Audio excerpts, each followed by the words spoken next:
Hello दोस्तों, कैसे हैं आप लोग। एक बार फिर से आप सभी का स्वागत है वेरी इंपॉर्टेंट क्वेश्चन की सीरीज में। आज की वीडियो में हम लोग पढ़ेंगे बायो सेवर्ट का नियम और ये क्वेश्चन बहुत ही इंपॉर्टेंट है बोर्ड परीक्षा की दृष्टि से। आज की वीडियो में हम इस क्वेश्चन को पढ़ेंगे और ये भी देखेंगे कि अगर ये क्वेश्चन बोर्ड परीक्षा में आ जाता है तो आपको किस टाइप से लिखना है, यानी कि किस तरह लिखना है जिससे आपको इस क्वेश्चन के पूरे नंबर मिले। तो आप वीडियो को पूरा जरूर देखिएगा। चलिए शुरू करते हैं। दोस्तों, मान लीजिए बोर्ड एग्जाम में क्वेश्चन आ जाता है कि बायो सेवर्ट का नियम लिखिए और उसका सूत्र भी लिखिए। अगर ये क्वेश्चन 3 से 5 नंबर में आपको आता है तो सबसे पहले आपको ये कुछ लाइनें लिखनी पड़ेंगी। अगर आप इसे पेपर में लिखेंगे तो आपको इसके नंबर तो नहीं मिलते हैं, लेकिन अगर आप इसे नहीं लिखेंगे तो आपका नंबर कट सकता है, क्योंकि इतना लिखने के बाद आपके जो टीचर है, जो आपका एग्जामिनर है, कॉपी जांच रहा है, उसे ये पता चल जाता है कि हाँ बच्चे को आता है तभी उसने इसे लिखा है।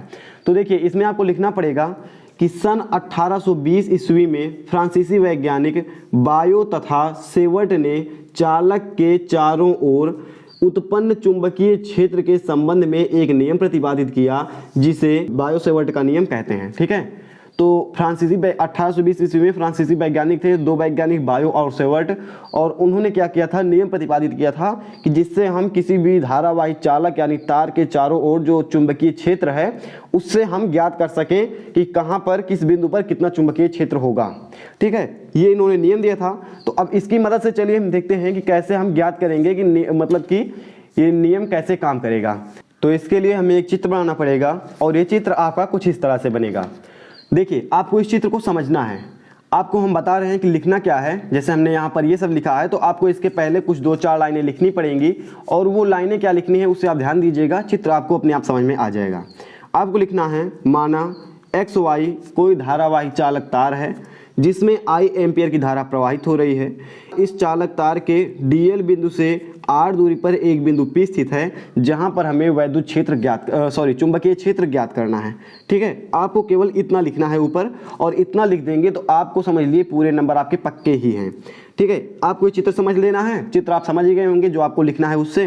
तो अगर आपने चित्र समझ लिया है और उतना लिख लिया है तो उसके बाद आपको लिखना है क्या, कि बिंदु P पर चुंबकीय क्षेत्र, ठीक है, जो बिंदु P है हमारा, जहां पर हमें चुंबकीय क्षेत्र ज्ञात करना है, यहां पर चुंबकीय क्षेत्र क्या होगा, ये होगा चालक में बहने वाली धारा I के अनुक्रमानुपाती। ठीक है, ये चालक में बहने वाली धारा I के अनुक्रमानुपाती होगा। तो हम क्या लिख सकते हैं, यहाँ पर हम लिख सकते हैं चुंबकीय क्षेत्र B किसके अनुक्रमानुपाती होगा, चालक में बहने वाली धारा I के। इतना हमने लिख लिया। अब देखिए, इसके बाद आपको क्या लिखना है, ये किस पर निर्भर करेगा, वहीं से यहाँ इसका सूत्र आ जाएगा।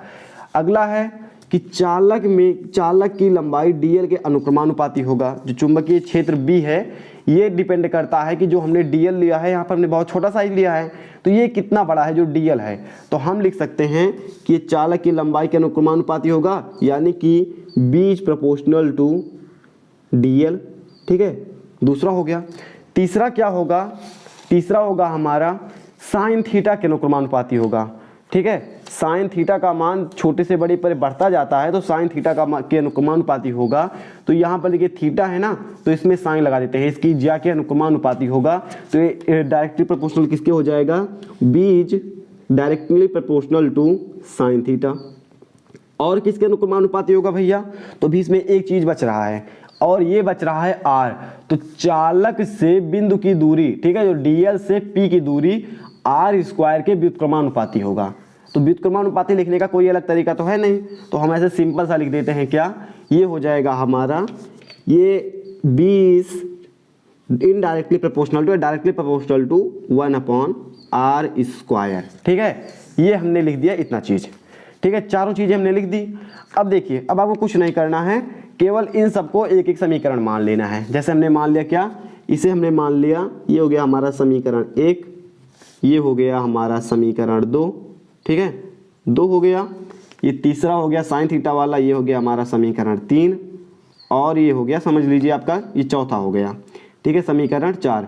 अब समझ लिए आपका सूत्र आ गया। अब यहाँ पर क्या लिखना है आपको, इसके नीचे से लिखना है समीकरण 1, 2, 3 व 4 से, इतना लिखना है। और इतना लिखने के बाद आपको पता ही है 1, 2, 3 और 4 को हम मिलाएंगे तो हमारा क्या बन जाएगा, ये बन जाएगा B इज प्रोपोर्शनल टू, तीनों को एक साथ ले लेते हैं, R नीचे है तो R को नीचे ले लेंगे, ये हो जाएगा B is proportional to I D delta L मतलब कि साइन थीटा अपॉन में क्या आ जाएगा हमारा आर स्क्वायर। ये आप समझ रहे होंगे कहाँ से हमने लिया, तीनों को हमने मिला लिया। देखिए साइन थीटा वोटा आपको दिखाई दे रहा है तो हमने मिला लिया और हमारा ये आ गया। अब कोई भी सूत्र होता है तो प्रोपोर्शनल तो रहता नहीं है, तो प्रोपोर्शनल इसमें हटा देंगे। जब प्रोपोर्शनल हटाएंगे तो b बराबर क्या आ जाएगा, प्रोपोर्शनल की जगह पर हमारा आ जाएगा एक नियतांक जिसे हम बोलते हैं म्यू नॉट अपॉन 4 पाई या mu 0 upon 4 pi I delta L sine theta upon R square.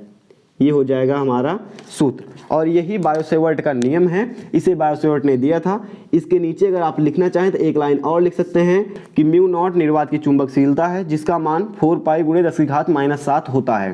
ठीक है, इतना आप लिख सकते हैं। अगर आपने इतना लिख दिया है समझ लीजिए आपके पूरे अंक पक्के हैं। आपको कैसी लगी वीडियो आप हमें कमेंट करके जरूर बताइएगा। और भी ऐसे आप इंपॉर्टेंट क्वेश्चन चाहते हैं कि नहीं, ये आप हमें कमेंट कर सकते हैं।